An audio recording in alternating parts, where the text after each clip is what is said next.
Hello, you're watching Transbrations. I'm your host, nahshondion. Thanks for joining me. Tonight's special guest is Sacha Kemp, an entertainer, fashion, fitness, and beauty guru who embodies the essence of a multidimensional woman, including shoe designer, hair, makeup artist, microblading artist, actress, comedian, producer. A native of Inagua, Bahamas, Sasha lived in Los Angeles for over 25 years and worked among celebrities, in front of the camera and behind the scenes in television, movies, TV shows, commercials, writing, producing, and comedy. Sasha's bicoastal between Atlanta and Los Angeles, focusing on her newest projects, her athleisure clothing line called Sacha Sabio, a versatile fitness line that combines comfort and style for women on the go. As a certified trainer, she has an online fitness program called CS21 FITNESS, alongside her partner Carlos, owner of UBBC Gym in Buckhead with over 30 years in the fitness industry. Sasha's also a philanthropist that helps heal and empower women through giving back and by sharing her life experiences, reminding women to never lose themselves and to know they are valuable.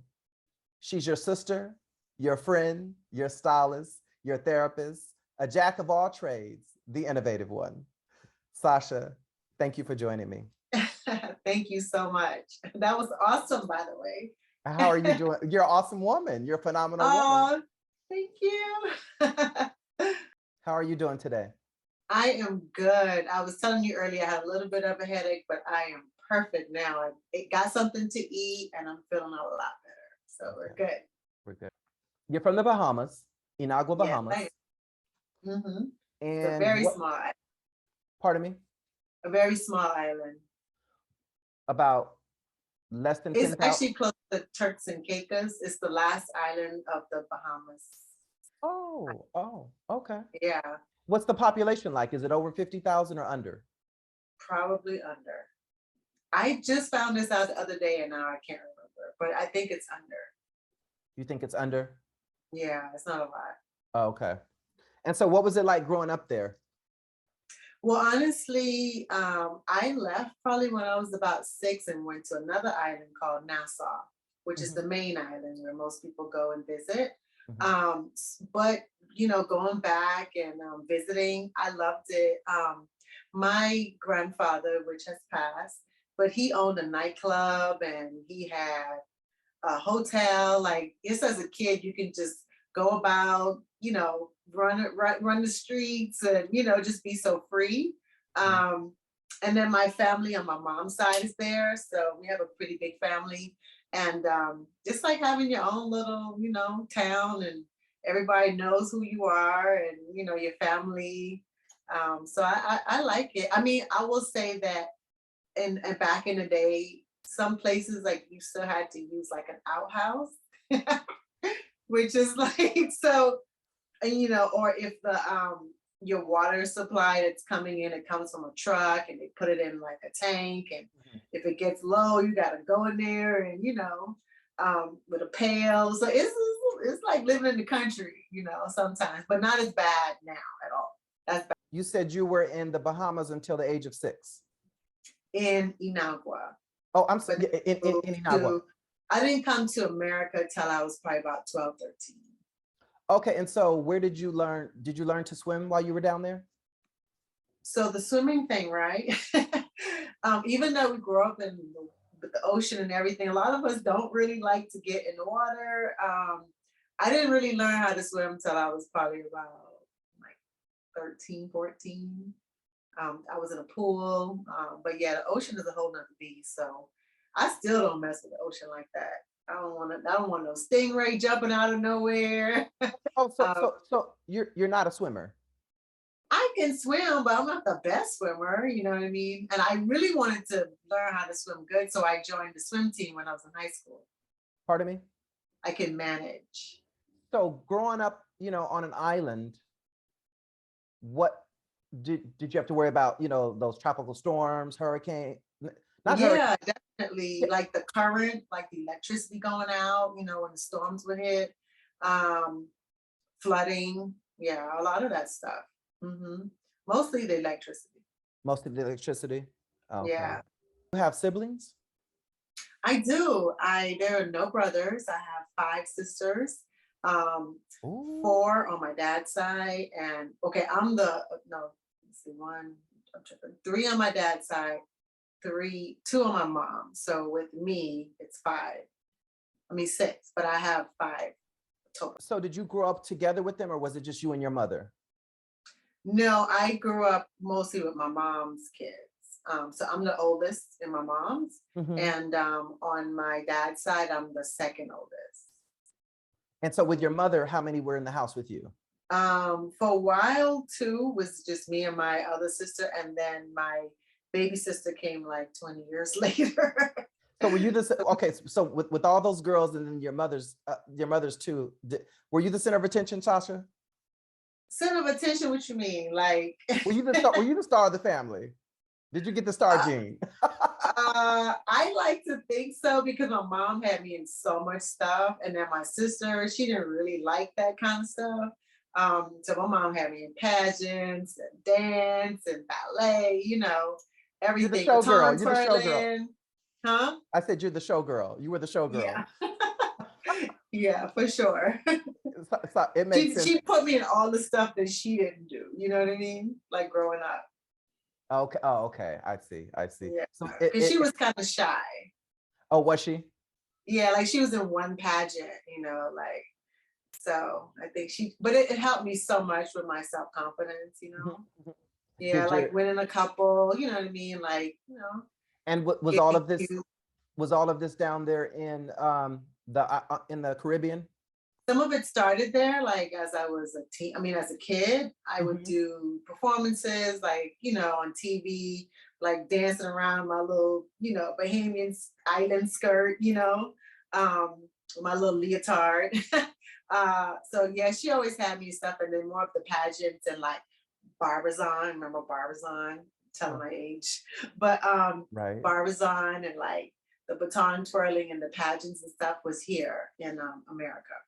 I guess we should give some context. We've known each other since 1999, Yeah, and your memory 1998, 1999. We is are we we are a little older now, right? yeah. Oh yeah, just a little. We're a little older.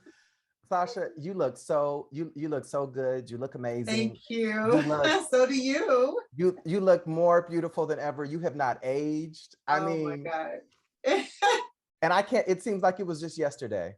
I know, right? It It really does. Like does. when we spoke a little bit on the phone, I mean, the things you sent me in the email, I was like, oh my God, he remembers so much. And then as I started reading it, I started remembering, and I'm like, oh my God, yeah, I remember. Mhm. So yeah, I've had a lot of Yeah, things, you've been had, through a lot, uh, especially in especially in LA. Do LA. you talk in your do you still have your like Caribbean accent still a little bit? Yeah, it's more like when I go home, like as soon as I get, reach down, I'm like, hey girl, how you doing? It just comes right back. Mhm, mhm. Yeah. So, okay, your dad was a pastor. What was it like growing up as a pastor's kid?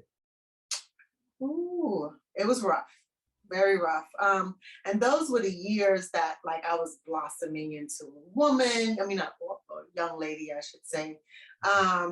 Like I started my period and stuff like that. I had a stepmom. Um, the reason why I was there was because my mom came to America to go to school.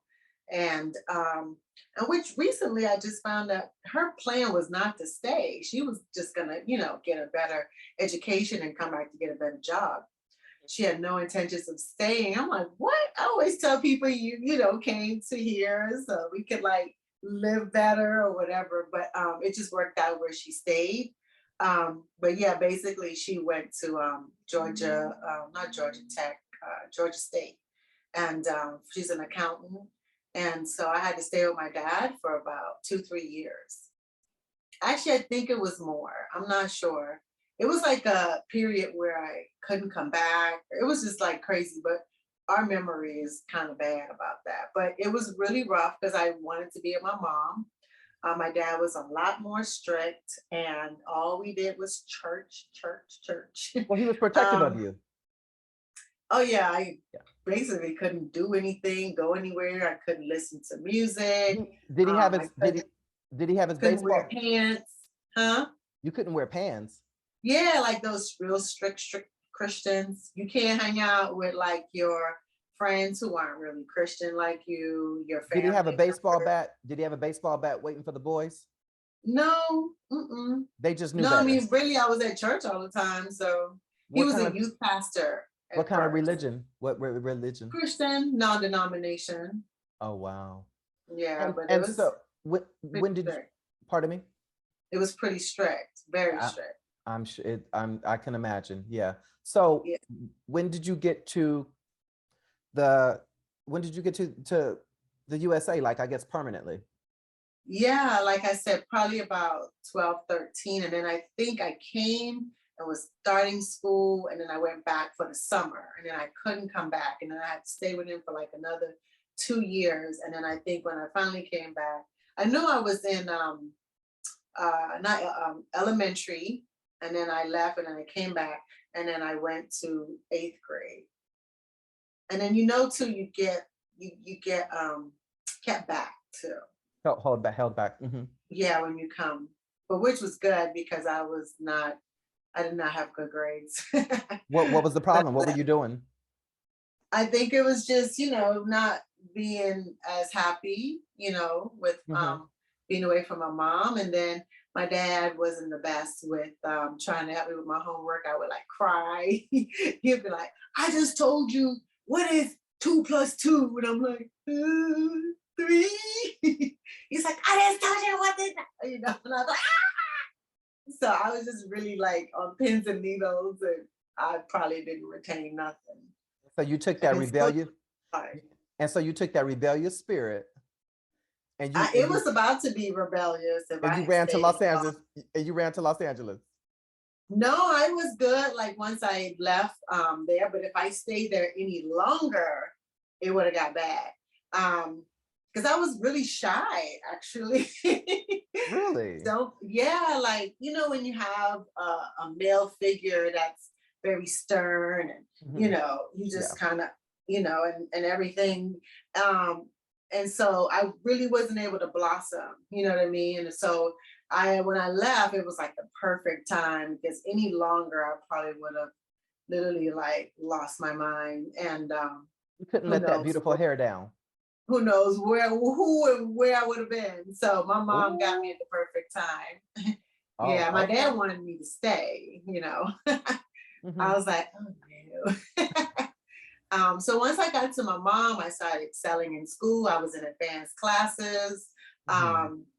My personality was able to come out. I was in everything, like you say, the pageants, the dance class, barbizon, like all the things that was more who I was. Like I love to dance, I love to entertain and look cute, and so and she was free spirited. And So you've done a good job at that. You've done a good job at yeah. entertaining and being beautiful and your personality. And Yeah. And like honestly, you don't realize it, but you're like, why am I like this way? And it's like, really, because since I was a kid, I was in ballet class. You know what I mean? You're constantly being shown off, like on stage and performing, and getting all action. cute. Yeah, you're ready, So it's just been a part of me, and even both sides, they're both entertainers, even though they're Christian. Like two of my aunts sing, like my dad would sing on the pulpit. You know who my uncle is? He's passed, but my uncle is Johnny Kemp, who sang "Just Got Paid." Really? Just got paid That's your Friday that's night. your uncle? Yeah, that's my uncle. If you don't stop, I'm so happy Yeah. that I'm so happy that you brought all this up because I passed the question up, but one of the questions was, were you the only talented one in the family? Oh no, I have a cousin that's in New York. He's on a bunch of shows, and but yeah, even on my mom's side, like my grandfather, he always had a camera. That's the thing, is in my family on both sides. Oh, So okay. Okay. So that explains. It's just always interesting to, I was born in the backyard of Hollywood. I mean, I was raised up in the backyard of Hollywood in Pasadena. So it's always Yeah. interesting to hear other people's stories, like how they got to LA and Hollywood, and Yeah. working on the sets. Everybody has their story. I'm from Atlanta. I'm from Texas. I'm from Vegas. I just got out of jail. All this. I like. Where should I go? Where should I get headshot? Everyone has their story.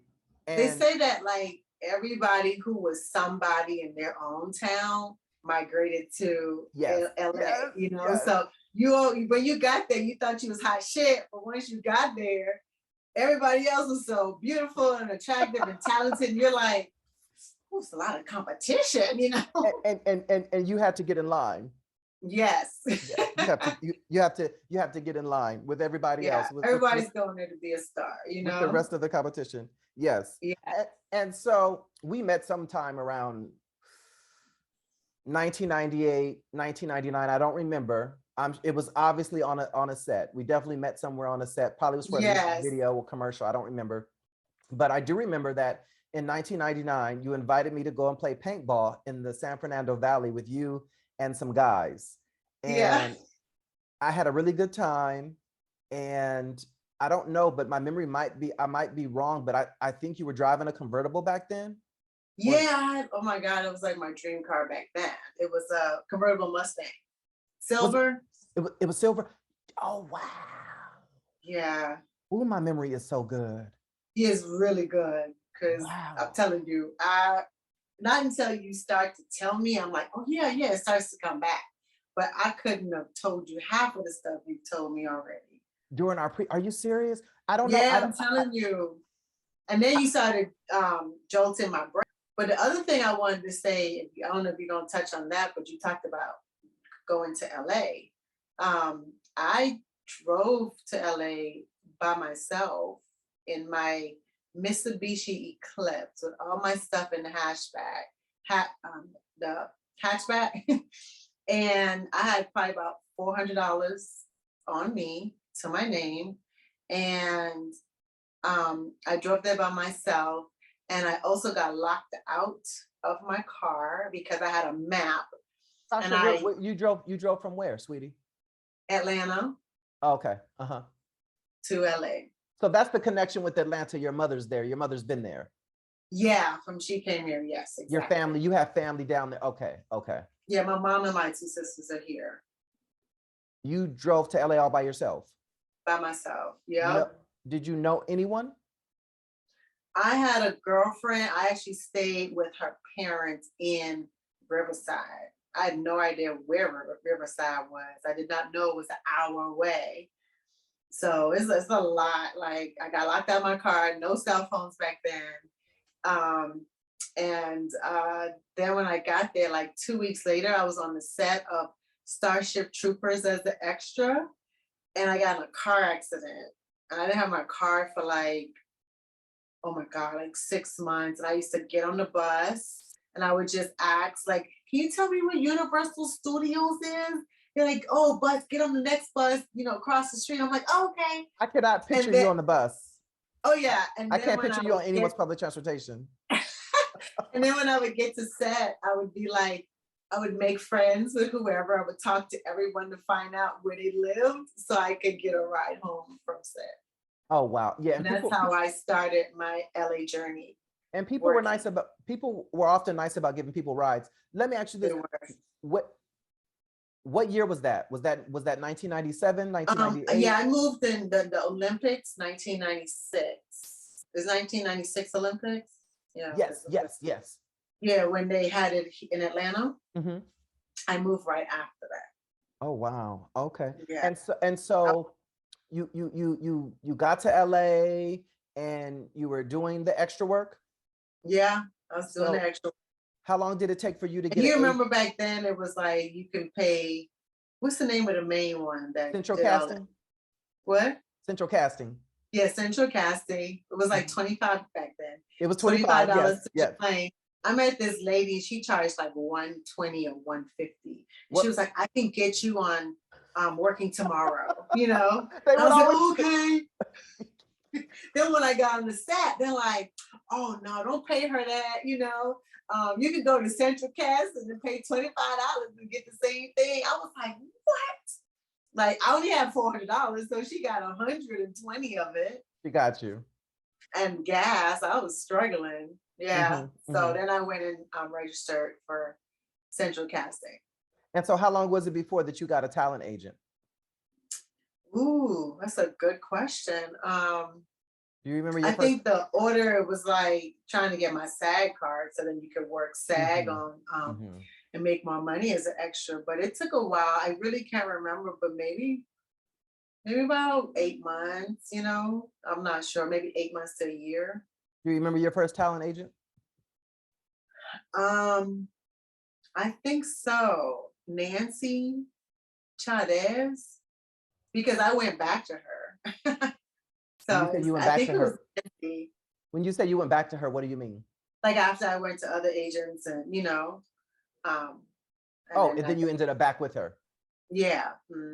So did you often, like, you know, a lot of people, you know, we've went through this whole Me Too movement and stuff, and a lot of people, I mean, it's legendary, you know, the casting couch and stuff. Did you have issues? Did you have problems with that? Do you remember? Was it as bad? I've had a couple, huh? What do you think it was, I guess, compared to some of the things that you've heard, you know, in the past 3, 4, 5 years? Do you think it has like those that was happening? Yes. No, do you think it had gotten worse, or do you think it was a little bit, it wasn't as bad as it was back then, like 20 years ago? I really can't tell because, you know, you're never in the room with that person, but I know it's definitely, I think it's probably the same, you know what I mean, as far as the aggressiveness and the blatantness of just like, hey, pull your pants down, you know what I mean? Or let me see your butt. And you're like, what? Can we curse? Oh yeah, we're grown. Yeah, there's the yeah. FCC, Someone's like, you're gonna fuck me or what? You know, you're like, what? Why are you acting so hard to get? Now tell me this, Sasha. I think it's the same. Sasha, were these white guys, black guys, or were they just all colors? It didn't happen a lot, but there was this one white guy. I was trying to get into this magazine, and he was like, you know, he wanted to meet me. He was sitting at the desk and talking, and he goes, turn around, let me see your butt. And I was like, what? And he said, well, you're gonna show it anyway in the magazine. I was like, no, you know. Of course, I didn't get in the magazine, you know. But it's more so to like the directors who wanna, you go in and you do an audition, and then they call you right after, and you're thinking, oh my God, I did a really good job, and they really liked me. They probably want to book me. You're like, hello, and they're like, yeah. So what you doing later? You're like, nothing much. You want to go to dinner? I'm like, oh. And I was married quick at a young age. I got married at 25. So that kind of like, I think at the time I was married to when I'm like, I'm married, you know? So that kind of would get me out of it, but just the audacity. You're like, oh, really? You worked on music videos, you did all kind of magazines, you were in movies, commercials. I know you worked on How High, and what was your experience? You know, I used to work with shaunagarr. She was the producer on that movie. Oh, on How High? Yeah, and I used to go to school with Lark Voorhees from Pasadena, and she's a Jehovah's Witness. Yes, I used to work with shaunagarr. Do you remember her? I know the name, but I'm trying to remember the face now. She's Method Man's manager. Yeah, I know. I'm just trying to like see it. like a petite African American lady. Yeah. Okay. What was your experience like working on How High? Did you have a good time? You know, with How High, to be honest, when I first saw the script, as a Black African American female, you know, you do get a little burnt out with the verbiage sometimes. The part that you're auditioning for, it's like stripper, prostitute, skeezer, drug addict, you know what I mean? No range at all. All of it. So the words on How High was so vulgar. And all I could hear my mom in my mind was like, why don't you do the parts like Halle Berry? You know, and I'm like, I'm not freaking Halle Berry. You know, you got to do this kind of. Even she said, "Let me suck your dick for $5." You know what I mean? Oh, for $5. You know what I mean? And, So, and then she was screaming in that other movie, talking about make me feel good, make me feel good. yeah, I mean, that was whoa. I was like, oh, like clutch my pearls, like, God dang. And then she won an award, you know. She did That's that. the message. Do this and you get this. Yeah. Right, right. No, what but was no, what was your character's high, name? huh? What was your character's name? Hella bag. Hella back. I knew it was back something. Yeah, but I was all that to say was that when I saw the script, I was just like, you know what? I'm just gonna make this as funny as possible. I'm not gonna get caught up in words and 2 inches of hard dick and all this stuff. So I just went in there and I made it funny, and then I got the part. So the part was not really supposed to be. We weren't supposed to do as many scenes as we did. And we just kept on like talking and, ad-libbing. Because when I got vulgar. There, I tried to, I said, and being vulgar. Yeah, just, acting crazy. And so Patrice is actually, was the other girl. And she started like ad-libbing and stuff. And I was like, oh, okay. I was like sticking to the script. And then it just started getting us more scenes. And we was like all through the movie. I think we was only supposed to work like maybe a week. We ended up working like 3 weeks on there or something like that. It was really a great experience. Like, and then of course, Redman, Methodman, they're like amazing, funny.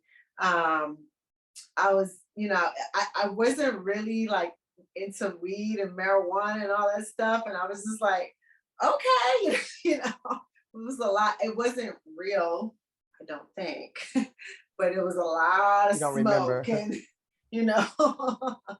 so, but it was really fun. I had a good time. And then my gaps and, so it was cool. Let's have a little sip. Okay. Take a little break. You want to ask me what I was drinking? What are you drinking? No, I made it up. It's actually Malibu and like a pineapple mango, also with coconut water.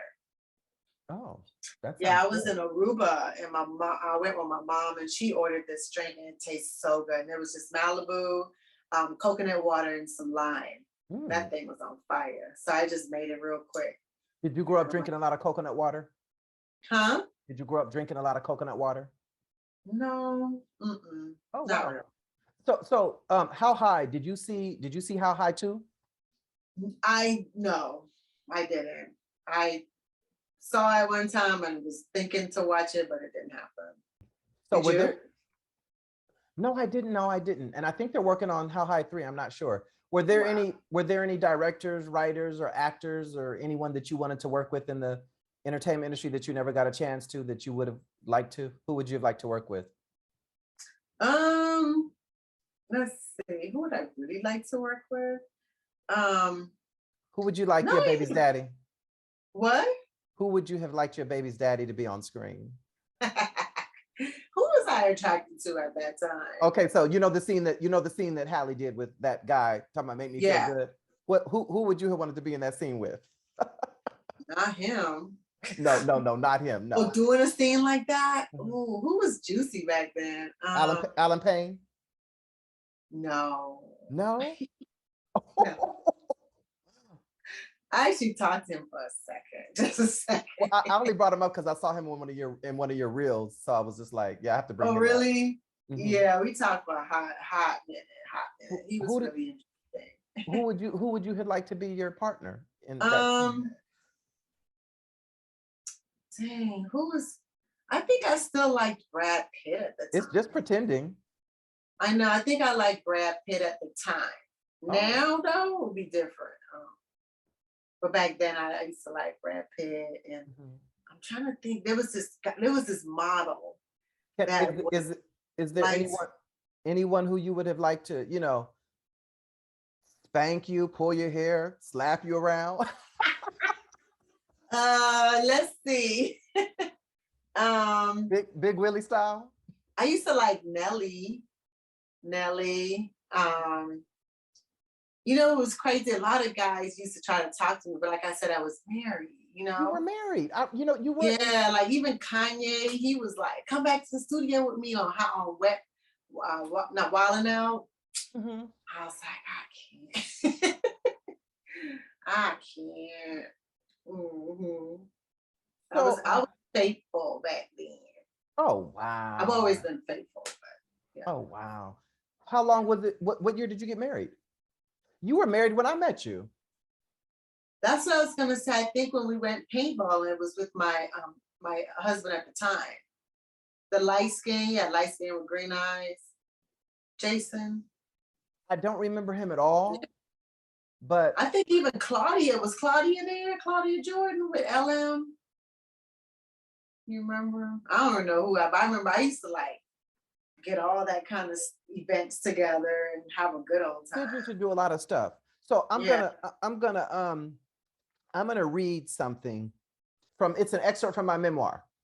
Hmm. During that time, I often slowly began appearing more feminine.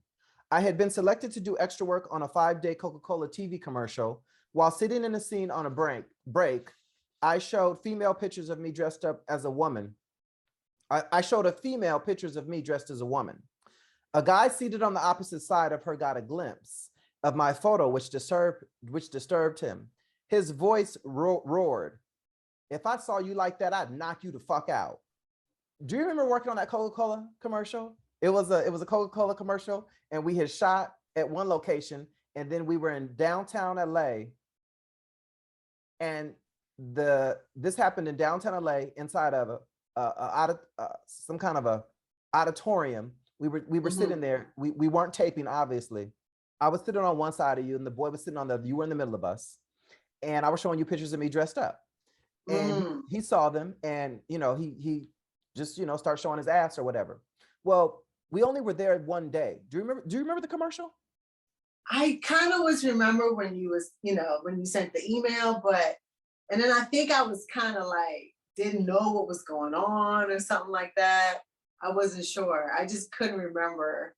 Well, But what I happened remember was, some kind of altercation or something going I mean, no, on. we never, it never got physical, or he never, I mean, he said that one thing, but what happened was the next day when we went to another location, and I don't know where that other location was at, but we're not, because it was I almost want to say it was a weekend shoot, because the amount of money that we made, and it was for 5 or 6 Right. spots. You get more when you do the weekend. And remember, it was $300 for an 8-hour day back then. So, which is a lot. It was like, yeah. Right. But what happened was, he kept running his mouth talking about me, and I was nowhere around him. And someone else had brought it to the attention of the production staff. And from my understanding, when they went and questioned him to see, like, what was going on, what was the problem, he blew up on them and went off on them and got, aggressive and hostile with them. And they dismissed him and, sent him home, because, I mean, we're there to work. We're not, you leave your personal things at home or whatever, and I was showing and sharing those photos with you. I wasn't, he just so happened to be sitting there or whatever. Now, the reason why it stands out in my head, not so much just because it was a commercial and because of him and stuff. I don't know how much you made. I ended up making $3,500. Yeah.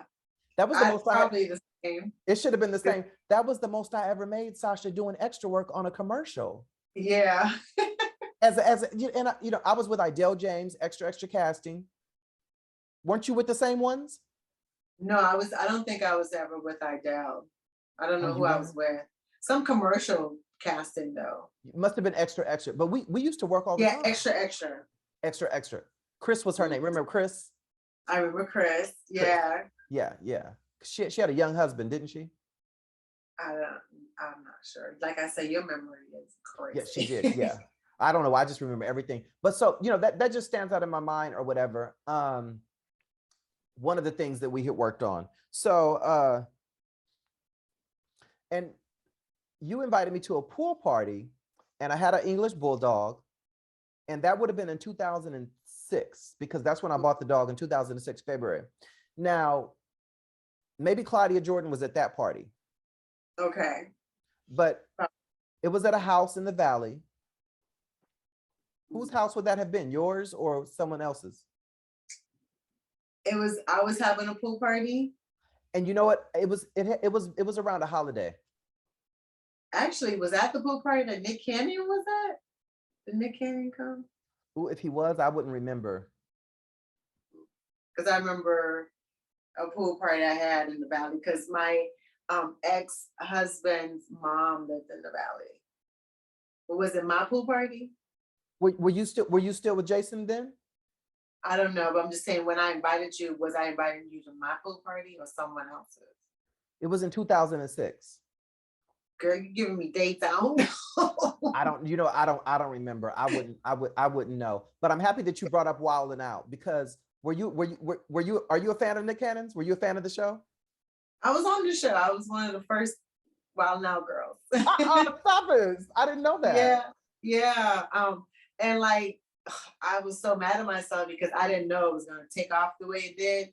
And you know, of course, when you first start a show and it's like not really that popular or the budget isn't there, they treat you like you know what, So they had nobody to do our hair, our makeup. We had to wear on, you know what I mean? So and you stand up all day, and you just stand there doing like 50 shows back to back, and you just laughing. So I just never came back for the second season. And I saw Nick, and he was like, "What happened?" I'm like, "Well, nobody called me back." He was like, "You know, you could have came back, What? And then it just blew up. I was like, "Damn, I could have been on them shows." Wasn't it on for like a good decade? Oh my God, it was. I think it's still on. What do you think about him popping out all them babies? I don't agree. I mean, honestly, it's not my business. It's not my business. That's what I mean. Like, that's not my thing. I just feel like, I don't know. It's like I remember hearing something about where he started to feel like he can have multiple wives and multiple, and I guess if that's his thing, that's his prerogative, and hopefully he takes the time to spend with the kids and not just, but I guess, it's no different from someone being those other religions. What is it, Mormons? And, they do. So I guess he's, yeah. But that wouldn't be for me at all. So I had a friend, she's a anesthesiologist. And I met her in 2008 because I went to Egypt for my 30th birthday. And so, when Michael Jackson died, with her being an anesthesiologist, like she probably was one of the first people that I called. Well, before I called her, I rushed over to West Hollywood. I was living in West Hollywood. I rushed over to UCLA and was out there with all, the fans and stuff. And then I got the news, that he passed, and I just decided to go home. And I think a few days after that, I ended up going up to their home in Encino, just hanging out outside. And then when his funeral came around, I went to downtown LA and was just, out there watching the car and just the people and stuff. And I was just so devastated and hurt with all that. How did Michael's passing affect you? It was weird because I do remember because I also did hair and makeup as an actress. I did on the side, I did hair, makeup, photography, you do it all, right? Sasha, I didn't know how, you know all this stuff about me. Well, when I was in Atlanta, I went to beauty school before I came to LA. So I've done hair and makeup, but I was doing a group, like a singing group, and we were all inside the, getting them prepared and stuff, and we were in someone's house or apartment, and it came on the news, and we're like, what? Like, we were all just stunned, almost like when I, found out about Kobe, you remember exactly where you are because you're like, wait, what? No, it's not real, it would have been on TV by now. No. So it was the same way. Everybody was just kind of like. I think that was the first time. Wasn't that the first time like the news of his death broke the internet? Well, not broke the internet, but I think it broke TMZ, or it had the amount of traffic. Yeah, it probably broke something. And so, I had a lot. Everybody would stop whatever they was doing. Oh, honey, the world stopped. The world stopped. Yeah. Like it was, and so for me, it was, I had a lot of questions about propofol. It was just like that's something that I'm not laughing, but that's just something that,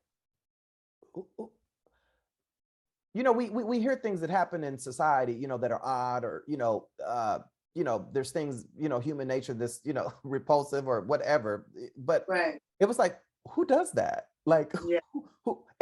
what doctor will do that for you? And so, Yeah. it wasn't until a few years ago, and I probably heard it or knew it back then, but that's like what, 12, 13 years ago?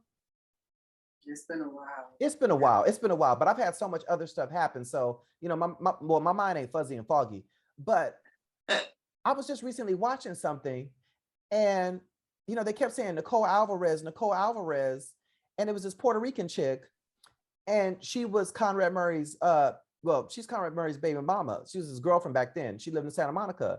I was like, Nicole Alvarez. And I'm seeing her on the stand talking, and I'm like, Nicole Alvarez. And I'm like, oh my God, I know this chick. Chick. We used to work with Nicole Alvarez on commercials and doing extra work. Wow. And when you say Conrad, are you talking about Jamie Foxx's barber? I'm talking about the anesthesiologist who was responsible for Michael Jackson's death. No, you said Conrad. And his name's Conrad Murray? I don't know. I thought you were talking about, I'm thinking you're talking about somebody else. No. His name is Conrad Murray. Okay, gotcha. Conrad Murray is he's the doctor. Well, he ain't no doctor no more, but he was the person who was responsible for Michael's, the propofol. The propofol was going to Nicole Alvarez's house in Santa Monica. Oh, wow. I just couldn't believe it. I was just like, wait a minute. It just made the world much smaller. It made the world much smaller. Working. He says always 6 degrees of separation, 7 degrees. Working but now it's smaller than that.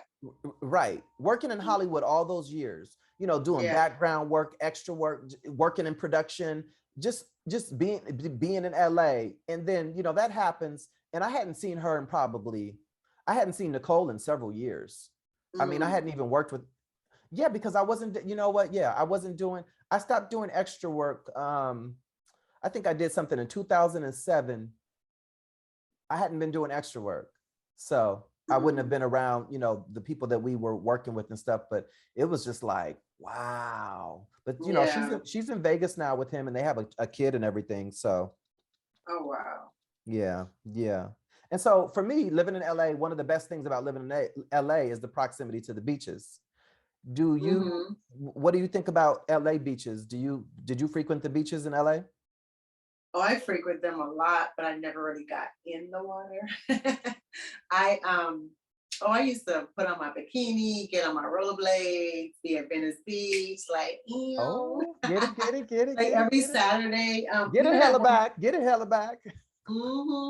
Even at one point, like I used to paint too. So I painted some things, and I used to try to sell them on the beach. Sasha, can I ask you a personal question? What don't you do? There's really nothing I don't know how to do. Do you cook? We'll get to that. Yeah. We'll get to that. Yeah, I'm actually like one of those people, like kind of well-rounded. Like I can see it done one time, and I can kind of figure it out. And you could do it. So were you surprised to see Venice Beach like deteriorate the way it has? Yes, I've been out there recently, and I was actually doing a little bit of filming for the fitness stuff. And it's totally different. I mean, they are set up, their tents, and they have moved in, and it's just one after the other and after the other. It's crazy. Even just driving on like the 101 by Hollywood and seeing all the trash against the freeway, it's crazy. Yeah, it is. It's unbelievable. It's like, wow, like what happened, So I don't even understand.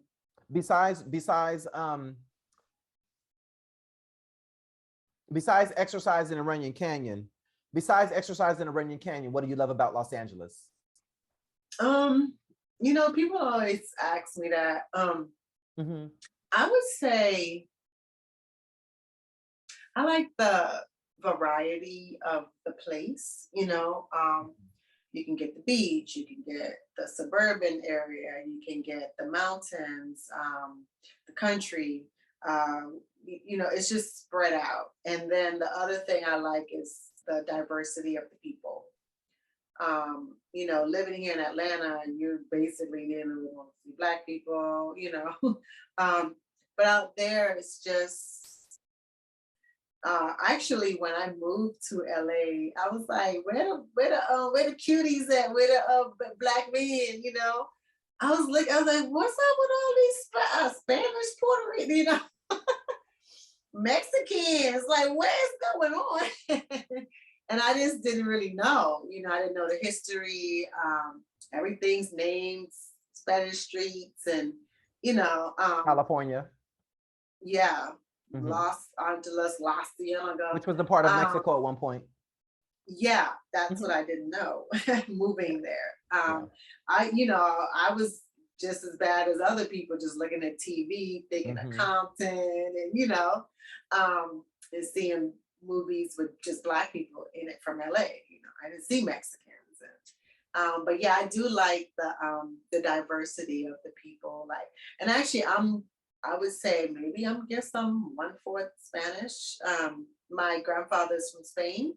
And so coming to LA, it kind of brought that out of me. Like I started salsa dancing, and you know, a lot of my friends were Hispanic. A lot of my friends were Hispanic. Um, so yeah, I like that. I like the diversity. Diversity. Yeah, it is a lot of diversity. So what's your what do you exercise? You have your own fitness company, CS21. Tell us about your company. Yeah, so I develop it with my current boyfriend now. His name is Carlos, and he owns a gym here in Atlanta, Buckhead, Atlanta. And he has been in the industry for about 30 years, and he's owned that place for about 23. And so us getting together, me being, you know, an actress, and I've done fitness videos. I've been working out all my life to just stay look a certain way. So we definitely teamed up and decided to do online training. And the biggest thing too was that, you know, him having the gym for so long, he's not able to access anyone outside of Atlanta that can't come to the gym. And then the times are changing, you know, with COVID and everything, people are not really coming to the gym, you know. So we trying to just get all the money, reach all the people. And basically, I went ahead and got certified and made it official so that I can, you know, we can do that together. And so what both of your goals are to change 1 million lives by having them reach a healthy lifestyle and transforming their bodies? Yeah, you know, for me, I'll be honest, as an African American, if someone, before I started working out, if someone told me like, oh yeah, I go to the gym every day, I'd be like, why? Like for what? You know, eating certain things like eating a croissant sandwich with the cheese, the bacon, the eggs. You know what I mean? That whole thing just for breakfast was probably about 1,000 calories, and you don't know, or drinking a big gulp soda. You know what I mean? These are just really bad habits that we have, but really because your mama did it, nobody told you, your friends do it, you don't realize the amount of calories or the Cholesterol, unhealthiness. Yeah, carbohydrates, all of cholesterol. that. Yeah. You know, those things you're not thinking about, or just how fitness is so important. And like you said, I haven't really changed much, but that's why, you know, because I've stayed in the gym or some type of, you know, physical activity, watching what I eat for, you know, from since I've been in the industry, you know. So, You can't be fat, you can't be big, you know, you won't work. you can't be like Norbit.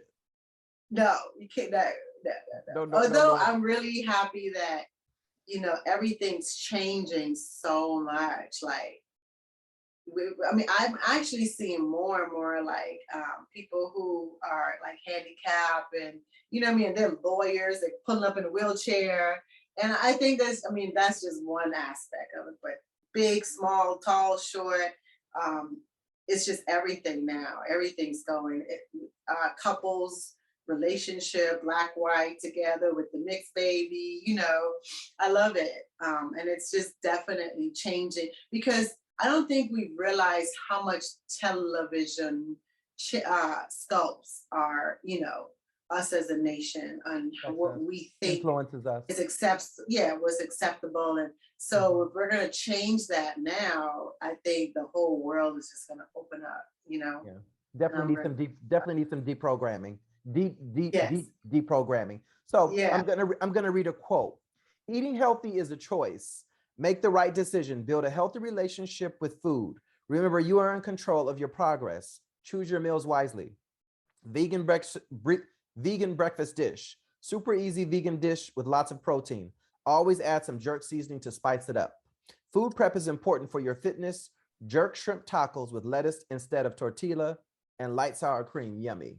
So what is your, like, what do you eat a lot of food from like the Caribbean, like, or what's your diet like? What do you? Well, more so because I'm trying to be more vegan.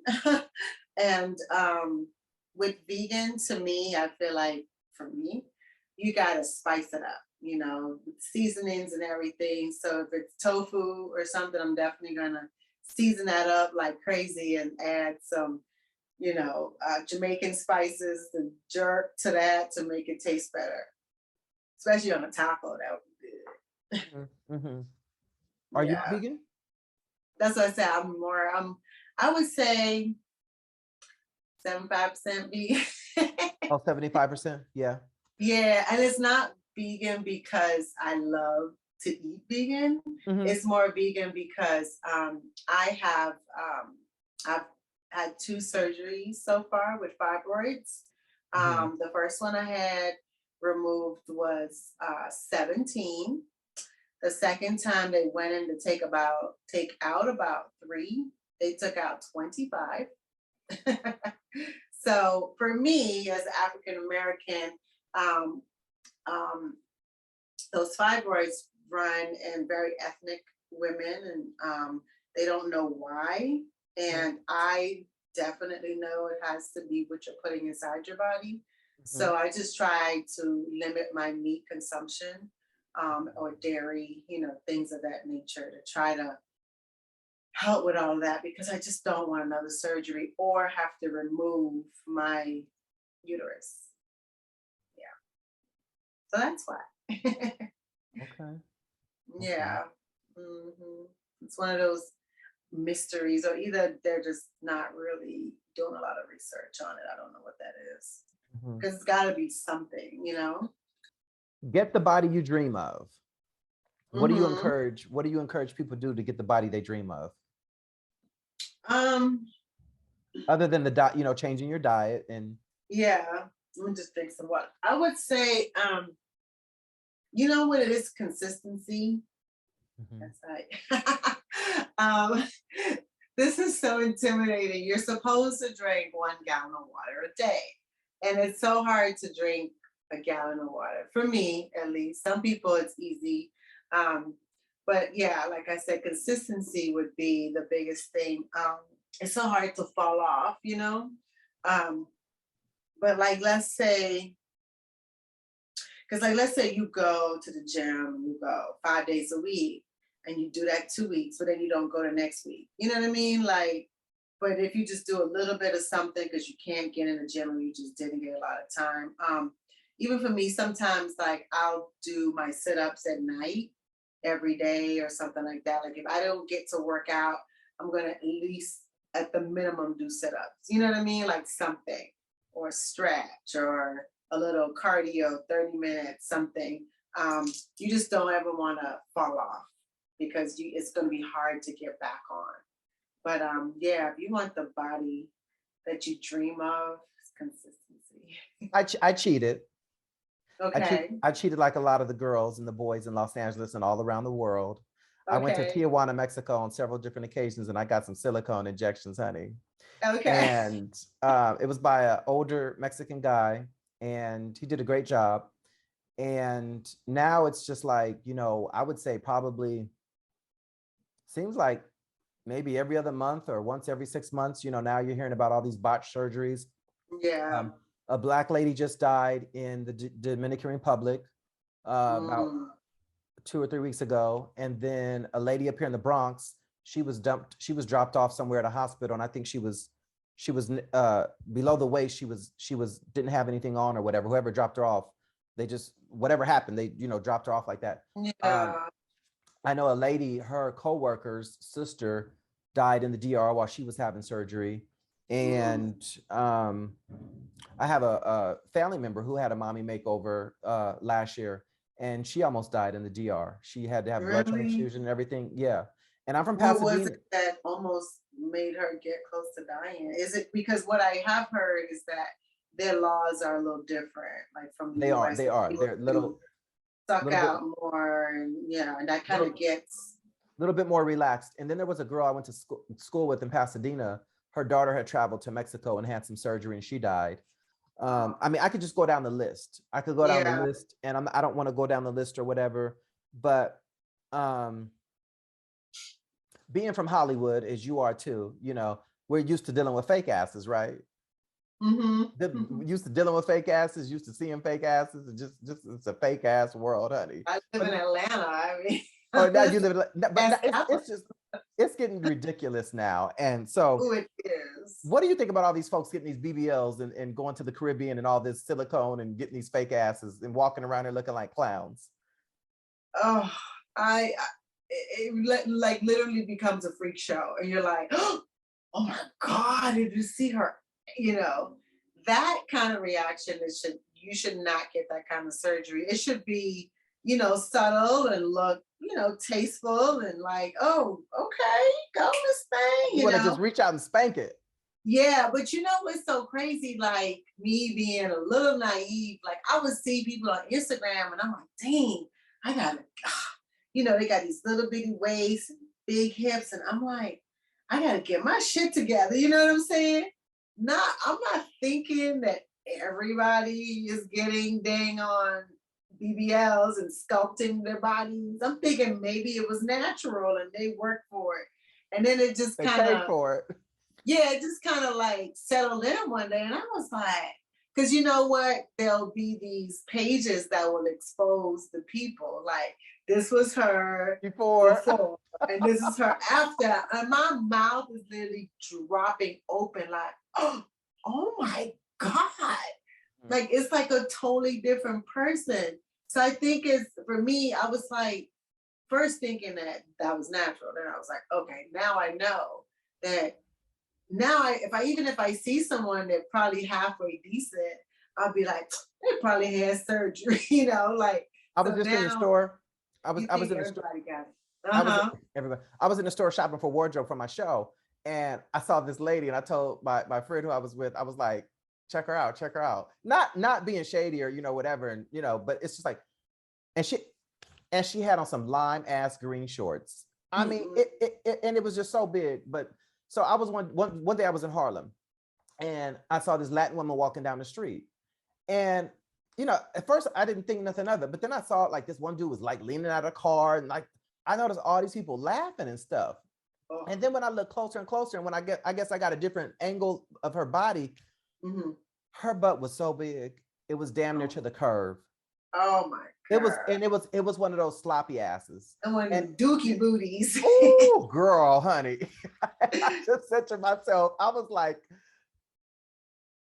my thing is, because you know, stop. Like you just went overboard. You know, I know a lot of trans, and I know a lot of people who've had, you know, body modification procedures, as I have myself.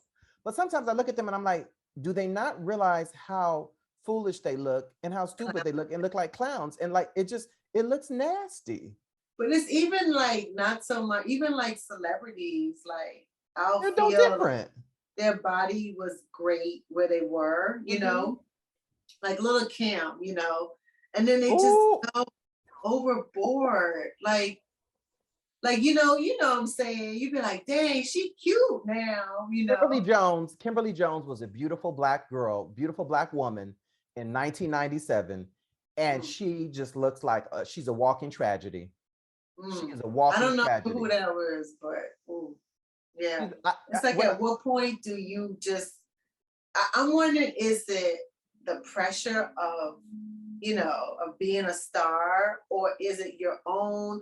Is it a guy you're with? Is it everybody you're seeing? You know what I mean? Like, what is it? Like, what takes you from that perfect, like you did all that work? Yes. Well, I know specifically for her, specifically for her, I've heard over the years that supposedly she had been beaten, she had been beaten and disrespected by Black men, and she didn't feel attractive. And so that's why she's done everything to try to, I mean, she doesn't really look that much like she doesn't look like your average Black girl anymore. She's got that pinched nose. She looks more as she looks more exotic, and she's achieved what she wanted to achieve. But supposedly, I guess it has something to do with her having low self-esteem. But I guess my thing is too, when they look in the mirror, how can you do all of that and then still connect or like see yourself, or like, you know what I mean? Mm-hmm. I wonder if it's the surgeons too, because if you go to a plastic surgeon and you just to go for one thing, they point out all the other things because it's all about money. So you wonder if they see someone like, oh, this is a person who can keep coming back, and they're like, what you should do. You should make it bigger, and they're not really thinking about the person; they're thinking about just the money. No, so it's like it's business. I'm wondering if it's all of these different combinations of stuff. You're right. It definitely is, because I mean, at the end of the day, they're salesmen. So if you're willing to, whoever's willing to buy it, they're definitely going to sell it to you. And that's not to hate on little Kim or whatever. I think she was gorgeous. She was gorgeous before all of that. I want to bumble with the bee, throw a hex to the whole family. Like what happened? I'm trying to think at what point she was like not perfect in my eyes, but like good. I think it was like the candy shop. She had the candy. It wasn't a candy shop because I was 50 cent, candy. And her body was and her body was like, she was just naturally like thin and petite. Yeah, she was cute, and then it just went. Now she looks like a tranny. She looks like a tranny. This is the biological women are walking around here looking like trannies, and the trannies are now walking around here looking like women. Exactly. I don't get it. Like, what happened? What happened? I don't know. Even for me, like Nicki Minaj, I feel like she's getting a little more blowed out too. It's like the butt is just getting bigger, and the waist to butt ratio, Yeah. And so for me, the interesting thing is that, decades ago, Black women were mocked and shamed for having big butts and big lips and, crazy. And now you got all these folks walking around here who are doing everything to resemble Black women, including some Black people. Yes, exactly. Yeah, it's crazy. The thing about that is they want our features, but on a Black or Hispanic person. You know what I mean? Like, but I mean, I've had my share of stuff done. I like how we can, do things, but I mean, I'm all for it. If it makes you happy or whatever, I'm not judging, knocking anybody, but I mean, if you're going to do it, make it look good. Like, like a lot of them just walking around here. Plastic surgery at all. Like, I mean, even for me, like, I don't have any hips.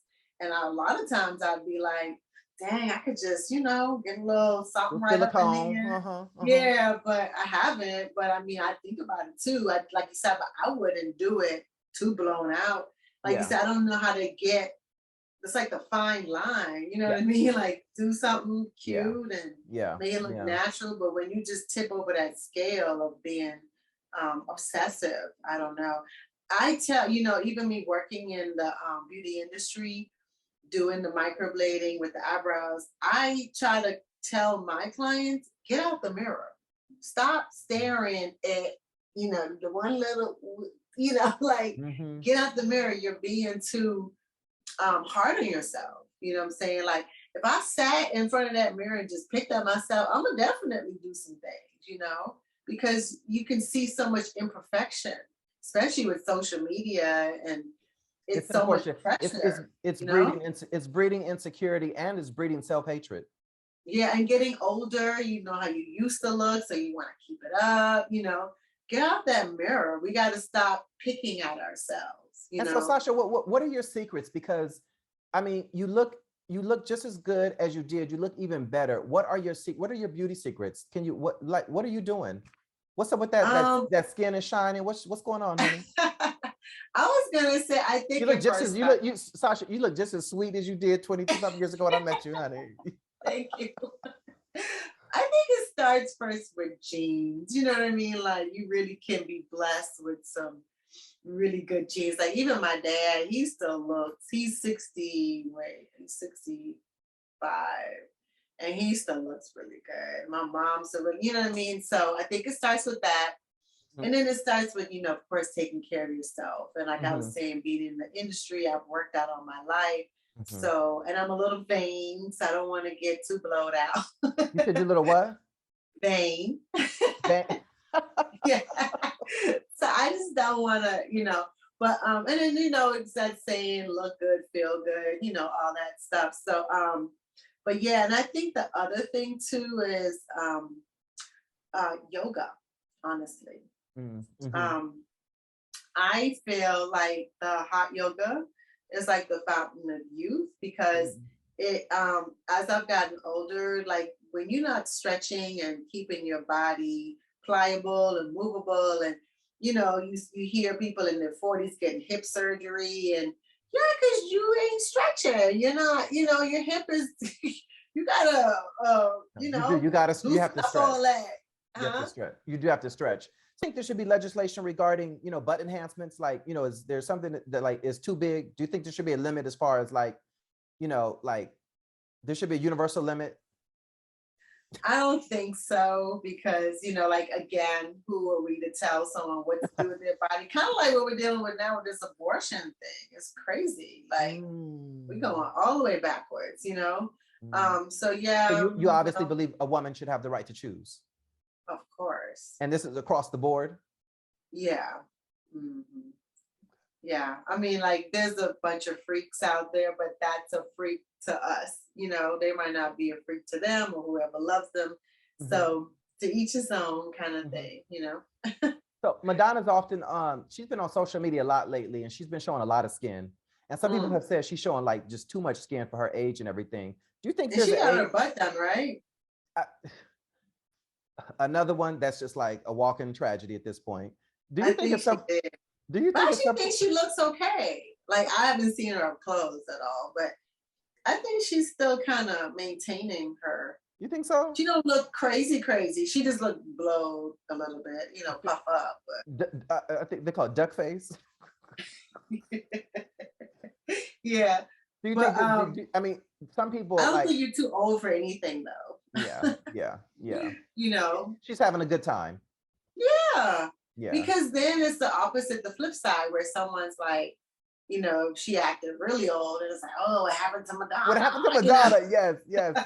But what's like, interesting? What's interesting, and not to compare the two, but Janet don't show no skin. She doesn't really. Janet walks around here with these big ass things on, like it's like jackets on and what's it called, blazers. Did you watch her like documentary thing? I wanted to watch it and I didn't. They were talking about her 40-year-old titty and calling her a bitch, and I didn't know they disrespected and dogged her out. I didn't know it was bad as I had no idea it was as bad. You mean when that whole thing happened? Yes, that happened. The Super Bowl? What year was that? 2003 or 2004? I don't know, but that was crazy. My sister died in 2005, so I think. Sorry to hear that. There was just a lot going on around that time. I don't focus on any of those entertainers and celebrities and stuff. This is not my business, and they not sharing none of their money with me. And if I had a product, who's to say they're gonna buy my product? Because they're not gonna give you a shout out. They don't do that. Right. It was totally. But you did watch it, is what you say. I did watch it. Okay, and it was the person who was the FCC. The person who was the FCC chairman back then or whatever, he had made a statement, and he was just like, he said it to so many degrees like that it was wrong and she didn't deserve all that, and it was wrong, and it was only because she's a Black woman. Because because he pulled it off. And right, but if Britney Spears would have did that, if Christina Aguilera, if they're like, let's pray for Britney. No, they would have been. She's probably feels so embarrassed. They would have been celebrated and they would have been applauded, and it just would have been, it was an accident. I mean, they literally just pulled their pants down and shitted all on her and made her eat it. But I had no idea until they put this documentary together and presenting it, and it's just like, and on top of that, ruined her career. I mean, really, really ruined her career, because It's horrible. It's horrible. Yeah, It's horrible. I did see it. Yeah. You haven't watched yeah, it yet? watch it. Mm-mm. I just remembered it right now when I said it to you, and I had seen the preview, and I was like, I want to watch that, and I didn't get a chance to. So now I got to find She it. was hurt. She was hurt. That hurt her. Yeah. That hurt. Okay. That hurt. So what were you doing before the pandemic started? What was going on with you? What was happening in Sasha's world? Honestly, You running around town slaying? no, because I've got married twice. Wow. And I actually got divorced right when the pandemic started. So When did you and Jason divorce? that was a 10-year. So I guess 13 years ago. Yeah. Because most of my relationships have been like 10 years. So my first husband was about 10 years, and then my second husband was 10 And then years. you was like, I'm ready to go. Huh? And then you was like, I'm ready to go. I got one more in me, to get married. But yeah, I guess you're right. And it lasts only 10 years. But yeah, so right before the pandemic, I had just started the microblading about 2 years in. And Okay. so when the pandemic hit, I actually got hella busy. Mm-hmm. Everybody wanted their brows done, which Oh, was during the good. pandemic? Yeah. Yeah, but I was terrified. I thought the world was going to end. I was never a person that watched the news, and I watched it like literally all day, every day. I did feel by myself. I didn't have a man in the home. I was just in the house like by myself. You know what I mean? And Was this the first time in your life that you were by yourself? You were kind of like single? For this, probably, yeah, probably. were you feeling vulnerable? You were feeling vulnerable? I was feeling unprotected. Like, when you're used to a man in the home, or just so like honestly, I live in Midtown. So I was like hearing the sirens all the time. I would wake up in the news, somebody was just shooting at Piedmont Park, randomly shooting, and you're like, what? I went and got a gun. Like I just No. felt, yeah, I felt like, just like I was on my own. You know what I mean? Like, Sasha, so, okay, I haven't been to Atlanta in like probably a decade. Matter of yeah, fact, I remember last time I was there, I met up with somebody, and we went to get something to eat, and he pointed down to his sock area. He's like, he had a little hoister. He showed me his gun. Matter of fact, we went to have some Mexican food. Is it really that bad down there? Is it like just straight up ghetto everywhere now in Atlanta, or what? no, it's not. No, I mean, I don't experience that. Like I said, but like during the pandemic, it was off the chain. But it was also all of the protesting and everything. And but no, it's not. I don't experience that. Like, I don't think it's that ghetto. Did the pandemic interrupt anything for you? Did it affect your schedule? Like I said, it made me more busier as Oh far no, as you what. did. You said that. You said it made you more busy. Yeah. Yeah. But kind of right before that, I think I was telling you, I had wanted to start traveling by myself. And that was actually around the time that I did that. And that was very scary at the same time, but super, super empowering. And then like to be at the airport and like nobody's there, you just breeze right through the line. Where did you I go? went to Cancun, and I think at the time they didn't want to test. So I went to Tulum, and I was there by myself. And of course, everyone was like, you're crazy, with COVID and everything. And I was like, I just got to get out. I got to get to the beach. I got to, I can't be cooped up in this house anymore. Yeah. And then the other part, even before COVID, was I was just tired of waiting on people to try to make a trip with, plan a trip. So I'm like, and I had some of my best friends that would just go on a trip by themselves. And so I'm like, I want to do that too. And so I went, and I had me a good time. I actually extended my trip. I was like, I'm just gonna do a short trip, go for like 3 days. I went one day in Good for Cancun, stayed you. there a day. Yeah, and then I was gonna stay in Tulum like 2 days. Sasha I ended getting up her staying, groove back. yeah, I got my group back, honey. Yes, girl. I ended up staying like 4 more days Mhm. there. I actually didn't want to leave. I was like, I really liked it. I've been to Tulum probably now about 5 times or 4 times. I'm going to read a quote, okay? Hmm. A day at the beach restores the soul. Always good time. Always a good time. Cabo San Lucas. Hmm. Island sunsets are best when shared with someone special. Costa Rica, Travel Bay. Enjoying God's creation, Costa Rica. If anyone knows me, it's the beach I need to be close to, and especially on this special day. Happy birthday to me, St. Thomas Virgin Island. Yes. Can't wait to get back to the beach. Has anyone been traveling lately? I know it's Rona, but still, Tulum. Tulum. Oh, and so you said you've been to Tulum solo and everything. So you've traveled and you've vacationed around the Caribbean and been to several exotic beaches, correct? Yeah, recently, actually, I just got back from the Maldives. And Dubai, yes. So Yes. besides the Bahamas, where is your favorite vacation destination and the beach? What beach? I would say definitely the beach. If we're just talking beaches, it would be Maldives.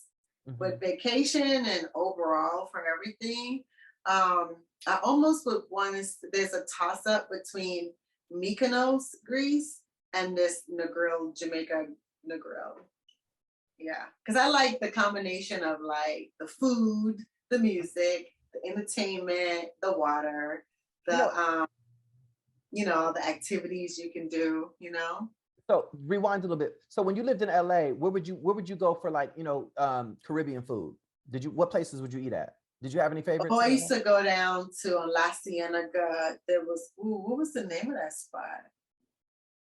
Oh, it was on La Cienega and, you know where the Target is? Mhm, All the way down La Cienega, mhm. Sepulveda, the Target. Which one is that? Anyway, it was over there. It was good Right over there. Okay. So what islands or beaches have you not visited that you want to or plan on visiting? though. I mean, Bali is not an island, but it's definitely a place I want to go to.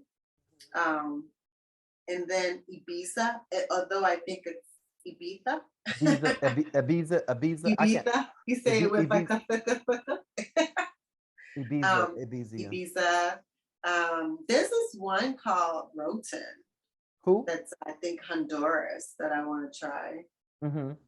I'm just all about experiences and seeing the world. Mm-hmm. Mm-hmm. Yeah, like people I say I'm from the Bahamas, but they're like, oh, why are you here? Why are you in America? Or why you don't go there? I'm like, well, Mm-hmm.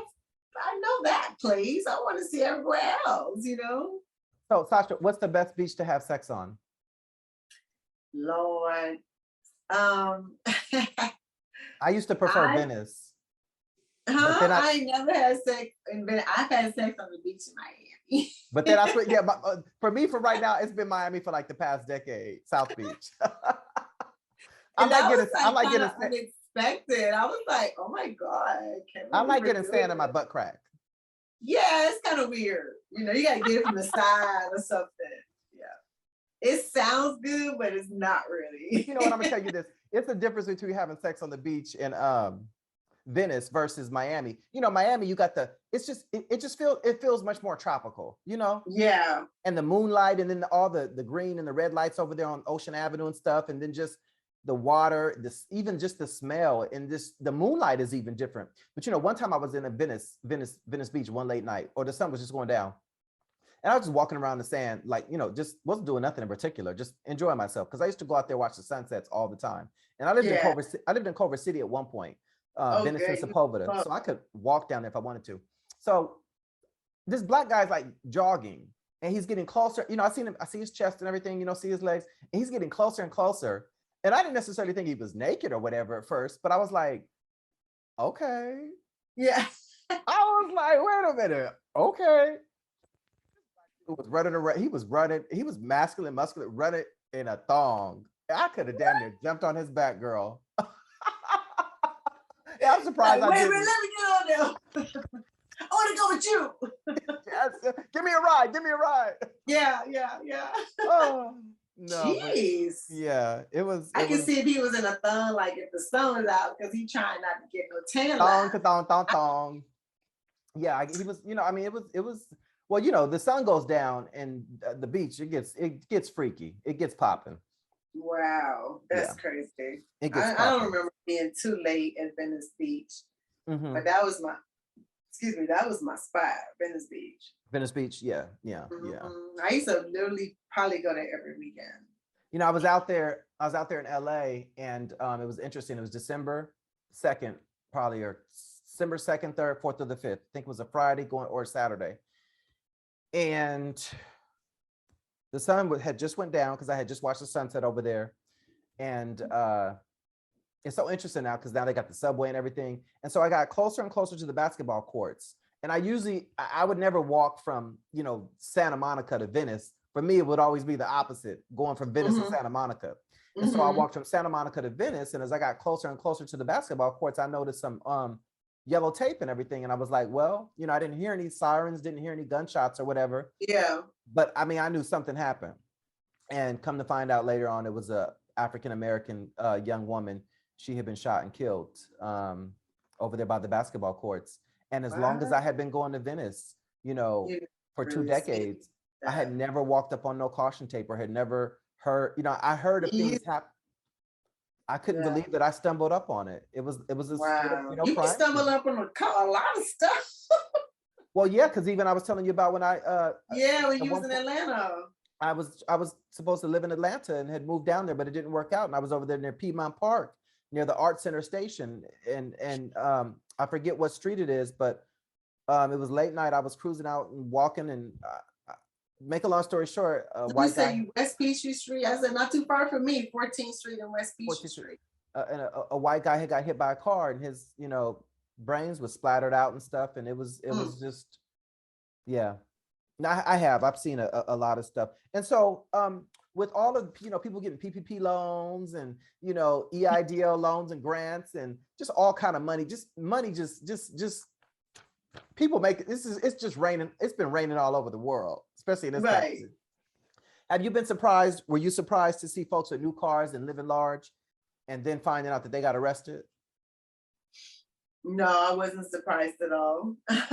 But a lot of what I was surprised about, I feel like they was handing out BBLs and like water or something, because all my clients that I was doing during the pandemic, they were all going to go get surgery. Like, oh girl, I got my surgery coming up in the next 2 weeks. Ooh. I'm like, is everybody getting a dang BBL? And so I used to say either they was getting it from the PPP the loans or something, because they was passing it out. I was like, wow. It was crazy. Yeah, a lot going on. Yeah. I can't breathe. I can't dream. I can't hope with the weight of your hate on my neck. Black Lives Matter. In June of 2020, we saw hundreds of protests around the country, around the world. And due to police brutality, anti-Blackness, racism, inequality, and you hit the streets and you were protesting. Had you ever done that before? And what made you get involved? No, I have never done that before. And what made me get involved was I was inspired, honestly, by the youth, the courageous. They were just fearless. And I mean, I was watching it and I was like, I mean, some of the things I would see would be like, whoa, like, you know how they were doing those guns that had the rubber bullets, I don't know if it's a bullet, but it's a rubber, something that's coming out of it. But at close proximity, it literally can like take your eye out. Or, yes, it can. Yes. And it was just so violent. And that part I didn't want no part of, but I didn't want to just sit there, you know what I mean? And like, for me, I was working a lot and I really wasn't able to get out there, but I was like, I gotta.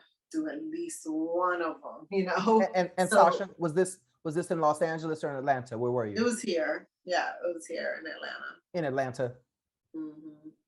So I was reaching out a couple of times because even like on my street, they were like just walking down, but I would like see it from the balcony and maybe on our group chat that from the apartment, they would talk about it and then it'd be like too late, you know, they were It already already gone. passed. So I would just always be missing it. But what I did do is like if I couldn't get them into the streets, I was literally like giving money a lot to a lot of the foundations and just I felt like that was my part, you know, like maybe I'm not gonna be physically in the street, but I'm gonna, you know, aid and financially support all of them, like trying to get people out or whatever it was, you know. So I was definitely, I mean, I'm still am because they taking money out of my, I'm recurring in a lot of the, Donations. So, Yeah. Has anyone in your family or your community or that you've known of, have any of them ever been victims of police brutality or had negative encounters with the police? No, but you know what's so funny? Like I was my ex-husband, we lived not too far from Beverly Hills. And we had to pass to shortcut. We were in Century City, kind of. So to shortcut, we would shortcut through Beverly Hills. Well, back then he would wear braids, you know, the Allen Iverson kind of look. But when he picked it out, it was a big ass afro, you know. And he literally used to call me all the time and be like, I just got pulled over by about 5 cops and he videotaped it. And this was way long time ago. I've been in the car with him when we've gotten pulled over. And the biggest thing they would say is he used to drive a white navigator. And they would say, oh, someone did something and they had a car just like yours, you know, so we're just kind of, and he's like, so I guess back then he knew because he was from Inglewood. So from back then he knew how it went. You know what I mean? And he would film them and he would say, what's your name? What is your badge number? What's your name, officer? And as soon as he would do that, it would be kind of like, oh, okay. You know, they would get all. So that used to happen to him a lot. But we've never experienced anything crazy, but he literally used to get stopped all the time. Oh, wow. I've been, and like I said, maybe just because we're driving through Beverly Hills to get to our house. Let me see your driver's license, you know. Oh, okay. You know, what you stopping me for? You know, and they're like, oh, we just, you know, being cautious. We, you know, and they just make up something.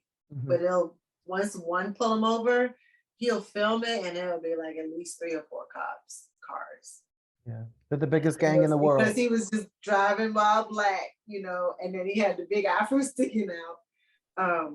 And they truly are the biggest gang in the world. Yeah. They are. Yeah. So here we are 2 years later. How have you adjusted? Is it business as usual for you? How have you kept busy over the past 2 years? I definitely. Besides your traveling and your microblading. Yeah, you said besides doing that. Yeah. What else have you been up to? And the fitness. Yeah, the fitness stuff. I think basically for me, as I'm getting older, I've kind of realized like I need to put things in place for like, you know, with you, like being in the industry for so long, you don't have a pension, we don't have a 401k. Sasha, at this point, we veterans. Yeah. We industry veterans. Right. So, you know, it's like, you got to figure that out. You know what I mean? Like, we don't have that. So I didn't stay at a job for 20 years and now I can retire, you know? So I'm just trying to figure that part out, out. Long-term planning. Yeah, like making that passive income. You know, for me, with the microblading, it's my hands. If I'm out of the country traveling, I'm not making any money, you know? So I'm trying, that's why I've done the clothing line, the fitness stuff so that Mm-hmm. you can be making money while you're asleep or while you're not physically doing the actual work. Because even like for me, like I've worked with my hands so long, I've had carpal tunnel, sitting down my back, hunching over, like my body's starting to like, hey, it's time for you to do something else besides using your body to make money, you know? Yeah. So I've been trying to figure that out. And of course, like you said, traveling, I know that life is short, you know, and now getting up in age, I'm hearing more about people dying. Like I've heard this, they say when you get older, you're going to be going to more funerals. And, you know, when you're young, you're going to weddings. And so I'm starting to experience that now. People who are like 40 something and they're just dropping dead. Oh, they had a heart attack. You're like at 45, you know, like that's just insane, you know? So I'm just trying to basically live my best life and, you know, It sounds like you are. Seems like you are. I am. Tell us a little bit about, well, you mentioned the microblading. How did you develop your sense of style? You know, for me, I'm way more like leopard print and like more like sequins, and I'm way more blinged out with style and print. And so for me, with the workout clothes, I felt like I wasn't really able to find bright colors and, you know, python print, snake skin, gold print, all that.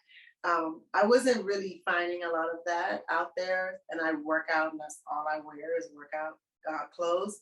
So I just wanted that. I wanted that style and bright color and crazy tie-dye patterns and stuff. Right. Yeah. Well, all those colors are popular. And it made sense because I work out every day, you know? Yeah. So, Sacha Sabio Collection, a universal lifestyle brand that encourages a woman's supernatural powers and to never lose yourself knowing that you can have and do it all. What's going on with the collection? That's what I was talking about, like the fitness gear, because where it transitioned from, I had designed my own shoes. And I was working with a developer in China, but I got effed over so many times and lost money, you know. I even flew to China just so I could meet the person I was talking to on WhatsApp, you know. I would put my deposit in to start production, and let's say, you know, you're getting about 300 pair of shoes, and you're, you know, I don't know, about 6,000-7,000 in, and so you got to pay 2,500 to start, you know. And then I get a text message like, oh, hey, factory owner, I can't find him. We're gonna have to go with another factory. And I'm like, well, what happens to the $2,500 I gave you, you know? And he's like, oh, it's okay, I don't worry about it, I'll take care of it, you know? And it's just basically putting all your trust into someone that's just could tell you anything. You basically have your hands tied, you know, behind your back. And so I was like, I'm gonna fly to China and meet you because I'm giving you my money, you know? So with the shoes, I think you really have to have a lot of capital to be able to pour into. It was a new design. It wasn't something where it's already designed. You just slap your label on it, you know? So that was a lot harder. And it was like around the time I was going through my divorce. So all my little pocket change I needed to hold on to, you know, because I wasn't able to, at the time I could just focus on the shoes and not, you know, worry about anything else. But once I went through the divorce, I had to be on my own and have my own money and not, you know, look for him for anything. So the shoes at the time was really draining financially. Oh, okay. So, and then also the quality of the shoes, you can't, like with China, they're not big on quality, they're big on quantity. So unless I'm like, you know, Michael Kors or something, some big label, they're going to worry about the quality and make sure. But if I say, hey, they like, oh, next time, we do next. You're like, no, this time I need you to fix this, Right, you know? right. That's Yeah. They no, order some more and we get you next time.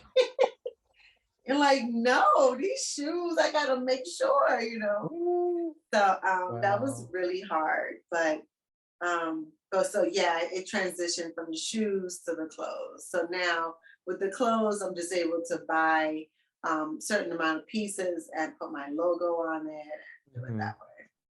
Women Just are like mysterious. Women are mysterious, graceful, and effortless. Women are mysterious, graceful, and effortless.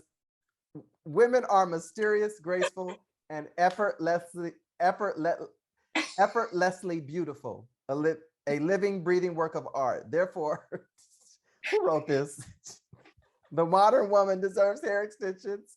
That is the perfect balance of beauty and innovative style. She needs the Sacha Sabio hair collection. What's going on with that? Where my hair at, girl? Where my hair at? You owe me a bag of yak. So that was actually, you did ask me what was going on before the pandemic, and that's what it was. I was gonna start my own hairline, but Lord Jesus, everybody got their hairline now. And don't they? Yeah, so it hit right before the pandemic. I was starting it, and then once the pandemic came, nobody was really buying hair. You know what I mean? I'm working on mine with some Chinamen. Huh? I'm working on mine with some Chinamen. Oh yeah? Okay, get it. We'll see when I get it, right? Yeah. Go to China. You might wanna because that quality be it's not consistent, you know. They kind of reel you in with the good quality, and then after a while when they're shipping it, you be like, what is this? You know, not good. Is this yarn? Yeah, with the hair, because I have my license in cosmetology. Oh, okay. So I asked you earlier, what don't you do? Yeah, because that's what I did. My mom kind of was like, you know, have something to fall back on. She's like, if you're going to be an actress, you need to have something to fall back on. So I went to hair school right before I moved to LA to pursue the acting and stuff. Yeah. You've always been business minded. Yeah, you know, I didn't know. You know what I mean? You're just moving around and you don't realize like I've been a boss, you know. You're like, I've been doing some things, you know, because I used to write like some comedy stuff, skits and stuff, and I produced my own shows, and I used to do a whole bunch of stuff. What happened to the Sacha K show? It was a dance, fitness, beauty, fashion, and comedy. What can we see more episodes? What happened with that? Yeah, I actually just started filming again. That was another thing. I was like doing it right before the pandemic, and then nobody really wanted to do interviews because of COVID. And then of course I wasn't in the right headspace, you know. Like I said, I thought the world was gonna end. So now I'm back on it, and I actually have an episode coming out. I interviewed my cousin. And then that's another thing, you know, I've sat, and I don't know if this happened to you, but I've sat with hair and makeup ready, and someone was supposed to come, and this don't show up, you know? Your show. And you're sitting there like, oh, you still come in, you know, you calling them, and you know, so it's a little disappointing, you know what I mean? Yeah. So yeah, you just gotta stay on it, and you know, it's like, and then of course you're like, you know what? You're gonna want me to interview you. So, Sasha, I'm not gonna do it. I told you know, you have a lot of male fans. You know that, right? Yeah. Do you get fan mail? No. Nobody has.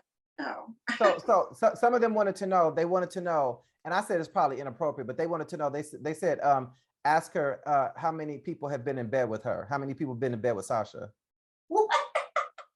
And I said, that's so shady. I said, I can't do that. But they were talking about your television show in bed with Sasha. They said they wanted to get in bed with you too. Oh, what's up with your show? What's up with your? So it's a variety comedy talk show with actress comedian Sacha Kemp, where she interviews Instagram famous celebrity. Oh, well, you had interviewed Mr. 2 Weeks, and that was talking about some things. What happened with that show? Because so you had this. That's what I'm picking it back up. I just did an interview with my cousin, and she's an actress in LA. So I have that coming out soon. So the Sacha K show is the In Bed with Sasha? or that was that Yes. segment? No, it's the Sacha Kemp. But then like, I was like, if it's just in bed, that might limit it. So sometimes when I do the show, it's in bed, but it's really just, okay. So that's just, okay. So it's the Sasha K show, but that was just a segment. yeah. It's really called In Bed with Sasha. But I just changed it kind of to say, because then the Sacha Kemp show can be a variety of things, but if I limit it to the bed, because I can go to, Maldives and shoot, like cover Maldives, you know what I mean? Like, so I'm just trying to keep it universal. Okay, I see. Because But the interviews, when I interview someone, it's in the bed, I think that's a nice little concept. Yeah, I like that too. Like, in bed with yeah, that's nice and cozy. And you're wearing pajamas and. Yeah, you can wear like pajamas or lingerie or just comfy clothes. It definitely helps the interviewee feel very comfortable and snuggly. Are cocktails served? Of course, you got a cocktail. Cheers to that. Yes. So we got to wrap this up soon. So because we were talking about finances and stuff earlier. For LA County residents, Breathe is a program that's given out $1,000 to 1,000 people. And this is for 3 years. Have you heard about universal income? I haven't. Well, universal income is kind of like this thing where I guess it's like, it's just that, like, people should receive a certain amount of money. I think it's for free. Yeah. I don't know the particulars, but it's universal income. I should have looked it up before I started talking about it. But were you surprised to see LA's homeless and housing situation in constant crisis? I know we talked about it earlier about the beach and stuff, but do you think that some people should just be given, like there's all this talk about people getting reparations for slavery, African Americans and stuff. Some people say, it should only be descendants of slaves versus all African Americans. But do you think, everybody was probably descendant of slaves? How you gonna figure that out? They couldn't keep their hands off of, that's another show though. So do you think a program like that is a good idea to give low income people, it's a pilot program, but those programs are also doing something like that in West Hollywood. They were doing something like that up in Northern California, and other states and cities have been doing the same thing, like these pilot programs where they're giving certain people in the community $1,000 for a year or 2 or 3 years. Yeah, I think it's very beneficial because, as Americans, we're always helping out other people in other countries and stuff. But right here in our backyard, we have so many, like you said, homeless people. And I've kind of like talked to them before, and a lot of them, of course, there's always the drug situation, but a lot of them, one guy, he told me he was in construction, he used to make really good money, but he fell off the building. And when he fell off, he was like in the hospital. And then in the hospital, he got addicted to the medication. And from there went, downhill. But so everybody has a story, So for those people who really want to do better, we want to believe in those, because everybody's out here trying to hustle and, get over on the system or whatnot, but the ones who really need it, what's that saying? Hustle and flow. Everybody got to have a dream. Yeah. That's one of my favorite movies. Everybody got to have a dream. And it's hard out here for a pimp. Yes. Everybody got a dream. Everybody got to have a dream. Everybody got to have a dream. I actually just saw that. She was like, I want to do something too. She wanted to do something, honey. So I'll get to that at the end. So I was born in 1978, grew up in Altadena, Pasadena, in LA, Western and Pico. I have dozens of Mexican family members. And in March of 1991, I started reading the newspapers and wanted to be a broadcast journalist. And I remember there was in the LA Times, they did a homicide report. It probably started around 2007, 2008. I don't remember. But I always took notice of the deaths caused by gun violence. And at that time, the people who were dying the most, it was black people, African Americans. And so now Latins lead the deaths caused by gun violence. And I'm not surprised, it's a shift in demographics. It's like, to see things changing so quickly. So many black people have left. I know people, they done went to Vegas, they done went to Arizona, they done went to Texas, Louisiana, Atlanta. Do you know a lot of the people that you knew, 20 years ago, 10 years ago, have they left California? The black people, are they still there? What's going on? Yeah, when I'm in LA, I don't really, definitely everybody's left. I think it's also too the price of living in LA. The people you used to socialize with, they're not there. No, not really. Or they move on, further out of LA, because I think at some point you're growing up, you're, having kids, and now you want a house, So that having a house in LA is like, you got to be a gazillionaire. So I was born in Altadena, raised in Altadena, and my grandmother's home, auntie did some shady stuff and sold it and kept the money, didn't give my mom and her siblings any. That's what crackheads do. That's what they do. And so that house is worth almost $1 million now. It's not in my family anymore, but it's almost worth $1 million. And this is I'm not sure if it's more than that. Like, might even be, I mean, it's just the value, everything is going up or whatever. It's foreign to me now. Like LA is foreign. When you go over there by the beach to Santa Monica Pier and you see all those people selling, the churros and all the fruit and all this stuff. It wasn't like, the vendors, and people should be able to, sell and do stuff to make a living. It's not hating on them, but it wasn't like that before. It wasn't, it looks like it's more dirty. It's more messy. It just doesn't, it's foreign to me now. And I'm just like, what happened to LA? Yeah, even when I come, like when I'm coming and I'm driving from like the airport, because I rented my car and I'm coming, I feel so weird. Like, I feel like I didn't even live here. I drive around and I'm like, oh, that used to be, what is that? I'm like a visitor. I'm like, like LA has changed so much. And like I said, just being gone so long. When I was coming back, I was just feeling weird. Like, I used to live here. Like, even driving, it was fast. and working on the sets and stuff, we've been all around LA. You might be in Long Beach, you might be in Ventura County the next day. Everywhere. And you used to drop me off home a lot. Remember? I probably did. you used to give me rides. Yeah, because I probably definitely gave you rides because you used to give me rides.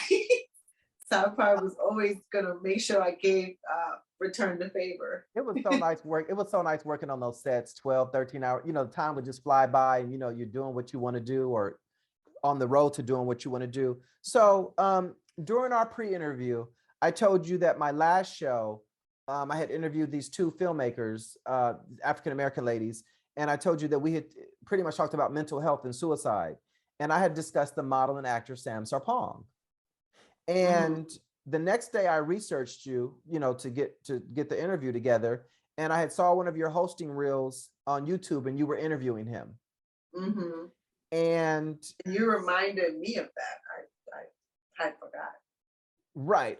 And then I had told you that, he had committed suicide, and you had responded, oh, wow. I did so much stuff. I can't remember, but I just looked it up and did not know he committed suicide. Wow. So sad. He was only 40. And I had responded that he did that in 2015. And I was surprised you didn't know. It was all in the media, and he jumped off of the bridge in Pasadena. And I was just really surprised that, that's almost 6-7 years ago. I was surprised that you had never heard that. I guess when you're in your own little world, like, and honestly, when I moved from LA, I moved to Alabama. So I lived there, and I probably was in the backwoods of Alabama. Girl, it was horrible. Is that another So I was probably a episode? little removed from, and then too, my ex didn't really used to like me to go to LA. He was kind of a little intimidated. Um, Oh. so I actually at one point didn't come back I used to come back like all the time, like that's home, you know? Um, and I don't think I came back for like 2 years, 2 or 3 years, actually probably longer than that. And because he didn't really like it. So I probably was just in my own little bubble. And he had a kid, so I'm going to Mm. soccer and on the You playing weekend mama. You being mama. playing mama, Mama yeah. Sasha. Driving by cows and stuff. Yeah. So I was a little withdrawn from, Other LA. other than Sam, have you known anyone else to commit suicide? No, not really. No, I haven't. What Yeah, about you? I've known several. I have. And Really? because of the pandemic, a lot of people are, suffering and struggling, and a lot of young people, I mean, not just young people, people are, committing suicide at higher rates now. Mhm. What would you say to someone who's contemplating suicide, or having issues or struggling? I would definitely say pray Hmm. because I've been in some really dark places myself, like especially when I was going through my divorce and my ex cheated on me. So I think that would probably be the closest that I felt like really low, like where you don't want to come out the house. Hmm. And the only thing that got me through that was really getting closer to God and really reaching out. And then the other thing too, I went to counseling. Okay. I think that's pretty helpful. I went to counseling for like about a year and a half, and that really Helped you. brought me out of it. So I would say, maybe get some help. Mhm. Reach out to professionals, Yeah. not your family. You know what I mean? Like people who Yeah. Someone want who to can you and who will can really listen and take the time and be right, patient with you. yeah, give you the right direction and guidance that you need. Hmm. You know, Hmm. but yeah, like I think at the time you're just feeling like I could just remove myself from the situation, Yeah. because the pain you're feeling or the hurt or whatever you're feeling, you want it to stop, you know, and and it's not happening fast enough. You can't Hmm. heal fast enough. You can't, Hmm. sometimes you have a good day, a bad day, and then you're just up and down. Yeah. But I did a lot of research too online, like how to heal a broken heart. You know what I mean? Oh, because those Um, broken hearts are real. People die from broken yeah. hearts. Oh yeah. Like I say, when you feel like you put your trust in someone and they let you down, and especially with another woman or whatever, there's so many levels to that. I mean, there's the dishonesty, the who the hell are you? You know what I mean? Who did I marry? Um, what's wrong with me? Am I not good enough? Sasha, you was having your Um, Diana Ross moment. oh wait. Good. She. Yes. How dare you cheat on me? Uh, Your soap like opera moment. I'm in such a better place now. I think too, you put your all into someone. That's not what you're supposed to do. You know what I mean? Hmm. You're Hmm. supposed to have self-love and Hmm. you're supposed to save some for yourself. You're just as important as the other person. And a lot of women do that too. Sometimes when you get married, you have a family, you know what I mean? You think you're supposed to put your everything into your husband, and no, it doesn't work that way. No. That's not, because like you said, what if this person wakes up and they don't want to love you that day, you know what I mean, or they want to Hmm. quit, or you know Yeah. um so you have to make sure that you are And go feeding on yourself, without them. huh? You have to make sure you can go on without them. Yes, exactly. And have your own identity, Yes. Hmm. and even sometimes we'll be like, well, what is that? What is And my your own identity? checking account and bank account. That right That's there. funny. Yes. Yeah, because the minute you have to rely on somebody for, Might even want to have your little piece on the side as well. well, I'm not condoning any pieces on the side, but Ain't nothing wrong with a little hot wing, little chicken wing, chicken wing. little But drum if you're wing. married, I think No. you need to be. if you need a little thing on the side, then you shouldn't be married. You should just go on and do a single life, you know. But once you make that commitment, you don't need no chicken wing on the side. You know what I'm saying? You just need to deal with the one chicken wing you got. Nibble on that, you know. Right. Nibble on that. Yes. Get you a toothpick. But yeah. So are you? I don't know how we went from that, but I was just saying, yeah, I've definitely been in a dark place before. Yeah. I mean, I believe we suicide, but we all have. It's different degrees of it. Yeah. Well, you just don't want to exist. You're just like, God, can you just remove this from me? Like now. Yeah. I don't want to feel this. Emotional pain is often hard for some people to cope with and to manage and to deal with. Yeah. Because you go from feeling one way to all of a sudden like boom, drop. And in a city like Los Angeles, you know, dealing with a lot of rejection, a lot of people who are shallow, a lot of bullshit. Dealing with a lot. That's partly why I left, you know, LA.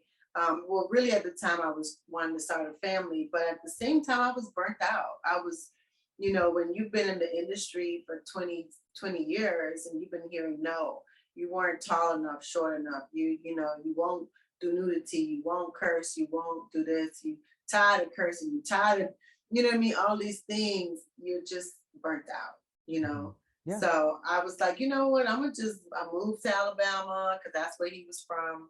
And did you have a little farm? Said, you know, huh? Did you have a farm? I damn near could have had a farm. We had a lot of land, a big old house. Oh, wow. Like I said, I drove by cows because the house we were in was far. Were you wearing like cowboy boots and Daisy Dukes and? Hell no. Everybody that would see me would be like, "Where are you from? You are not from here." You'd be like, "You didn't know I'm hella back. I'm hella back." Yeah. Oh, well, you know. Yeah. I'm an actress, you know. Right. But yeah, I was saying that's why, because of the rejection, so much of it for 20 years of rejection. It can take a toll on you. I mean, look at some of the people who are still in the industry and they have, you know, drug, alcohol issues and domestic violence. I mean, it's a business that you start changing yourself, you know what I mean? Like it drives a lot of them crazy. Get away for a little while. Huh? Yeah. I said I just wanted to get away for a little while. You know? It drives a lot of them straight up crazy. So are you writing? Do you have any goals to do anything? I know you're doing your show, you mentioned that, but do you write? Do you write any screenplays? No, I don't write any screenplays. I think I wouldn't mind directing. I think I'm one of those people, I can do so much, but it's like, you know, you gotta like just zone in on one thing. Me, I'm like, oh, this, oh, that. I can do this too. I can do that too, you know. So I think I'm you are Wonder Woman. I am Wonder Woman. Multidimensional. And yeah, just gotta like, as I'm getting older, I'm like, I gotta figure this out. I think what I've kind of been doing is coming down from COVID, and then the love life, you know, because I'm in a relationship now, and I met my current boyfriend on Bumble. Really? All right for Bumble. Yeah, woo Bumble. Bumble with the B. So I think now it's like, you know, COVID was crazy, and now kind of like, you know, evening out my life, and now I can kind of start trying to.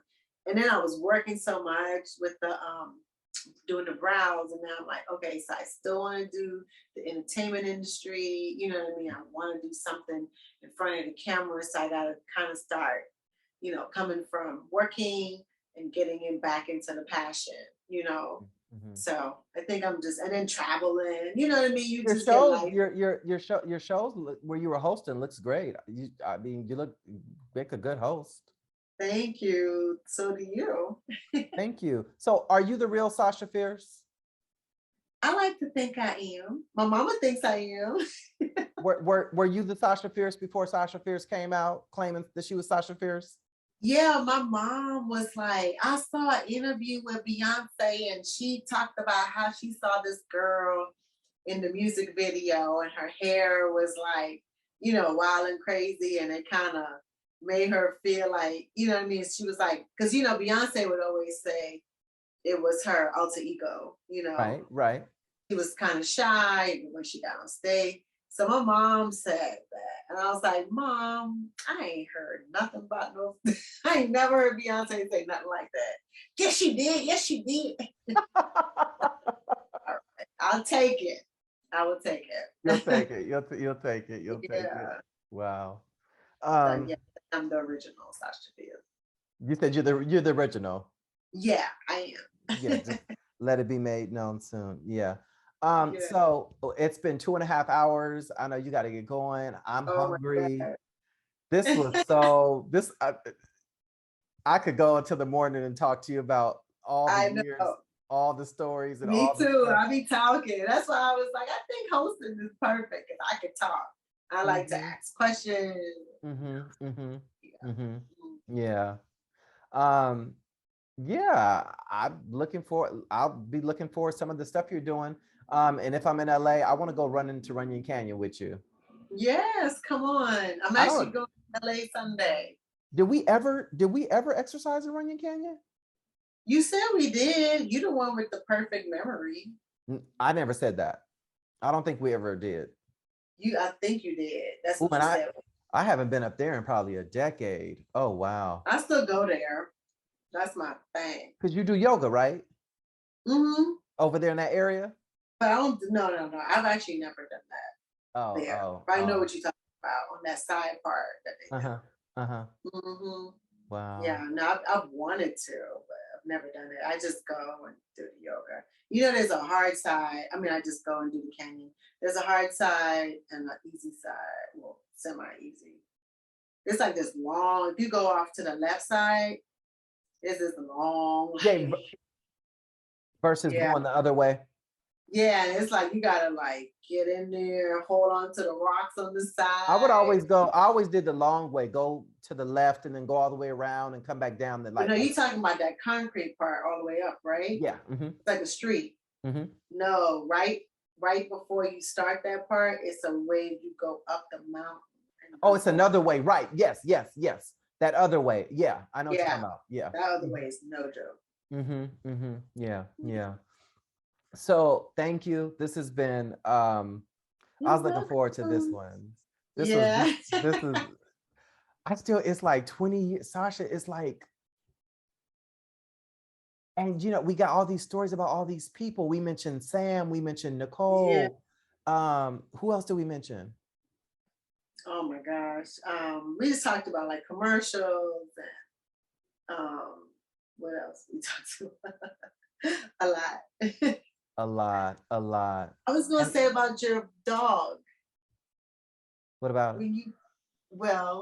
When you had the dog, I had my dog, right? Remember? You did have a dog, yes. Yeah. And your dog had babies and it passed away. Right? Yeah. So at that time you told me that, and my dog had I went out, I think I was on a cruise or something. Anyway, I used to put bows in her hair and stuff. And my ex-husband's sister, I had the dog stay with them. And when I got her back, they had put the rubber band around her ear.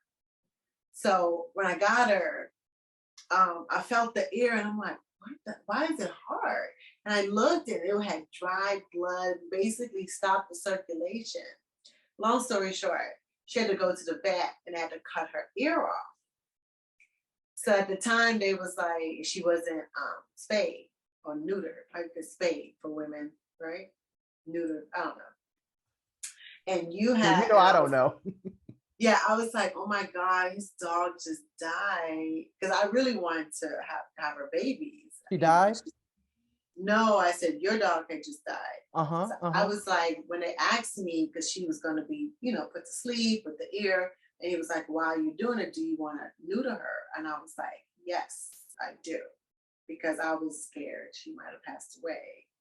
because your dog had just passed away. And I remember that when you told me about the, you know, an email with bulldog, I was like, oh my God, I totally forgot that. So I did. yeah.